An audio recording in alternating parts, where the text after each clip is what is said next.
Welcome on into the Thursday edition here of Sports Memo Today. I'm your host, Dan Alexander, and we're here for some actionable information in 30 minutes or less, as we are every Tuesday and Thursday here on Sports Memo Today. Even though our Eagles lost, Matt Josephs is kind enough to come and give you 2 free plays. Here, we're going to talk a little college basketball team totals with Matt Josephs, aka Mid-Major Matt, on Twitter that we're going to start here at the top of the show. Also have a great promo code. Stay tuned for that, or also direct your eyes down to the ticker at the bottom so you can know how you can save a nice chunk of change on some college basketball access for my man Matt Josephs. And then the triumphant return of Nick Parsons of the Insider's Room. He's back here on Sports Memo Today talking a little NBA and NHL action. So yes, as football season is over for you NFL fans, we have plenty of action on the hardwood and the ice to keep you entertained, even with NBA, the All-Star weekend coming up here. And also, football fans, don't fret. XFL plays. I'm sure someone will be loading them and hopefully being able to expose the XFL market. So without any further ado, let's get into it. Let's welcome in our first guest, Mid-Major Matt Josephs, sm.buzz/MJ. And Matt, post-mortem on the Eagles. This is the last time we'll get to talk about it. I still blame the sod on the field. That's where the pass rush got negated, and that's why we lost the game. That's my story. I'm sticking to it, because Bradbury took it away from me to say that it was a blown holding call by admitting that he was holding. So I'm sticking to the sod. What say you, Matt? I'm blaming the refs, the sod, Jalen Hurts' freak fumble. I'm blaming everybody. Jonathan Gannon, everybody deserves a little bit of the blame for this one. Anybody can get it. Well, hey, enjoy, Arizona Cardinals fans, because Jonathan Gannon is about to adjust you to death the next few years. I'm sure him and his relationship with Kyler Murray should go swimmingly, Matt. So enjoy that. All right, we'll turn the page. We had fun. It was still a great season, and hopefully next year on Sports Memo Today, we'll be talking about the Birds as the season goes on as well. But it's time to talk some hardwood, and you have a nightcap here for us that we'll lead off with. It's the ranked St. Mary's side. They're visiting San Diego. You're not looking at a total. You're not looking at a side. You're trying to isolate one of these teams going over their team total. So what does Mid-Major Matt have to say about this matchup? Yeah, it's normally I'd look at the over for the game in this situation, but with St. Mary's' defense, it's so good that I don't think San Diego will carry much of that total. So why not just take the St. Mary's offense on their team total over? And if you look at this one, it's 75.5. It's a reasonable number for the Gales, although their offense has been hot and cold and they play really slow. But when you look at San Diego's defense, they're allowing teams to shoot nearly 60% from 2, over 40% from 3 in WCC play. Every team except for BYU has gone over this number in San Diego so far this season. So, it's talking about being a wiser better. I think some people will look at this game and be like, hey, let's just take the over. Why not just take the team that's going to do most of the handiwork here? There is no real look ahead. They host BYU on Saturday, so I don't think that's much of a look ahead for St. Mary's here. That's their next opponent, but I just think their offense right now is clicking, and I think they take care of business and go over this team total against a team that's basically letting everybody score on them. Yeah, these are these smaller markets, as Matt's saying. Sure, maybe the old wise guy way of doing it. Oh, this game's going to fly over the total. Matt wants to isolate a little bit more. Take the over 75.5 points on the St. Mary team total. If you have any of these widely regulated books, that's a pretty easily widely available play to get down on. We'll swing it on over to Oral Roberts as they're hosting North Dakota. And if it ain't broke, don't fix it. Why don't we talk another team total here for the folks on play number 2 of the day?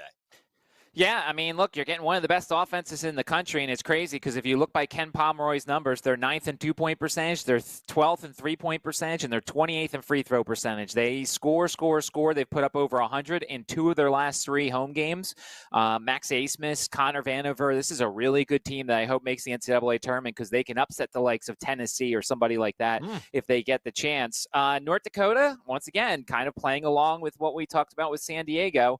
They don't play any defense. Teams are shooting almost 55% from 2, 38% from 3 against them in conference play. And look at some of their home road games. They get 96 at South Dakota State, 91 at North Dakota State, 92 at Western Illinois. Pace should be there. I like this case. I actually did like the over. We got in early, so the All Access clients got the 155 when it first came out. Now it's up a couple points. So since I can't really give that one out, I'll give out just the Oral Roberts over. I think they do a lot of the heavy lifting here. We see something like a 97-62 type of game. I'll take the team total over for Oral Roberts, another potent offense on this Thursday night. Man, you love to see it. And also, not only the free plays Matt Joseph's given out, he's also dropping a little nugget in there if you were paying attention. If Oral Roberts can make the big dance, might be one of those early bracket busters there for you if Oral Roberts is able to get in there. Matt, college basketball, I mean, this is the stretch before March Madness, and everybody gets enamored. Really one of the best sporting events of the sports calendar, and people can get a little taste of what you do on the hardwood with a terrific promo. Block 20, get some $20 off a week from your college basketball plays, and they've been working pretty well for you this season, correct? Yeah, 64, 47, and 2 long-term run, 15 and 5 the last 7 days. Had a brief stretch where things weren't going very well, so we kind of course-corrected a little bit.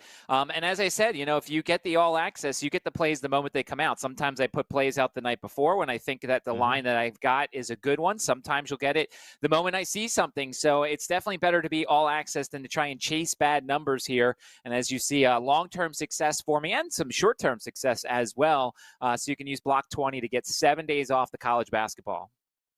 sm.buzz/MJ. That'll save you about 20 seconds as well, rather than going to Sports Memo, clicking through, having to find it. That quick link gets you right to Matt Joseph's page. When you check out on that 7-day all access, use that code BLOCK20 and save $20 riding with mid-major Matt. Maybe we should start calling him Pace of Play, Matt, because look at that. 2 free plays for you in like 5 minutes. I mean, it takes the guys on Puck Time 5 minutes to intro a game, and we have Matt Joseph's getting you actionable info, not just in 30 minutes or less. How about 5 minutes or less? Definitely check him out over at sportsmemo.com. And I'm always excited when we get to take a trip to the Insider's Room. It's been a while since I got to talk to my friend Nick Parsons, and he is back, and you're coming back feeling good because, correct me if I'm wrong, Nick, back-to-back winning days, seeing the board well as you head on back here on Sports Memo Today. How's it been?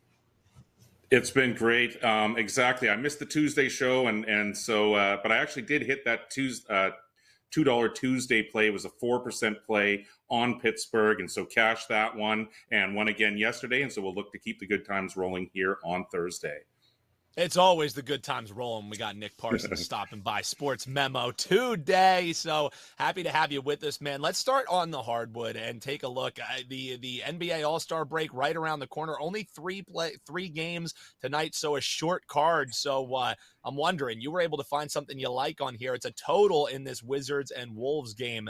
We think there's going to be some defense played, or do we just think some guys are just like, forget it. I'm ready for this little vacation. How are we betting this one? Exactly. I had to take a second look at the board today to try to find some value, and I did like this one, and that's sort of exactly my thoughts here, that these two teams, I mean, they're really similar in a lot of ways. They're decent on the offensive end. They're not so great on the defensive end, but I think there are enough external factors that point to this one being, that this total being just a little bit too high. I just think that they're going to run out of steam here in the second half as they sort of get caught looking ahead to this extra time off. Now, Washington, it is off a win over Portland, and it did beat Minnesota by a score of 142 to 127, all the way back on November 29th. But, Dan, that's significant to note here because the Wolves, they've seen the total go under the number in 8 of their last 11 when they're trying to avenge a straight up or against the spread road loss against an opponent.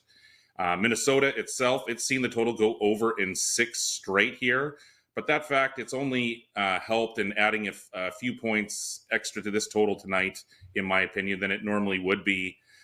These teams are really evenly matched overall, basically. Washington, it's 27-30 overall. Minnesota is slightly better at 31-29. I think this is going to be a competitive game. But, Dan, I'm looking for this one to go under the number. Yeah, and some market money also pushing this higher. So 235 is what we have up there on the screen. There's some 235 and a halves out there, but there is some difference in the marketplace because then there's some sharper books that are still sitting at 234 and a half. So line shop, Right. line shop, line shop. You want to ride with Nick Parsons in the insider's room. Find that 235 and a half. Take the under. So from the hardwood, let's swing it on over to the ice. We got the Canadiens taking on the Hurricanes on the road here. And this is another kind of different line that you can find out there. And if you can shop, if you don't mind laying a little bit of juice, there's some major value that you're thinking as far as the puck line for one of these teams. Right. So how are you seeing this game tonight? Well, I mean, just on paper, it's David versus Goliath, but as primarily a situational handicapper, these are the types of little situations within the season that I look for all the time and that you can take advantage of. As you mentioned, if you look hard in a few places, you can find Montreal on the puck line here at +2.5 and laying about -130. Or if you take the traditional line at +1.5, you're getting approximately +135 back here. But yeah, I think that the Canadiens, they offer really good value here on the puck line. One thing I always look at is the revenge angle. Sometimes that can be overrated. Sometimes teams and handicappers use that to their advantage. But this is the first meeting of the year between the teams, so we can throw that out the window. But the Canadiens, they're arguably playing their best hockey of the season right now. They've won 3 in a row. I mean, that's all been at home, but they've been really 3 quality wins. They beat the Islanders 4-3 in overtime, and then they avoided a letdown in the second game of a back-to-back. They beat Edmonton 6-2, and then most recently they hammered the Blackhawks 4-0. They're only 9-13-3-0 on the road. However, they're 14-11 on the road this year on the puck line. And while the Hurricanes are 17-6-1-1 at home, they're just 8-17 against the puck line at home.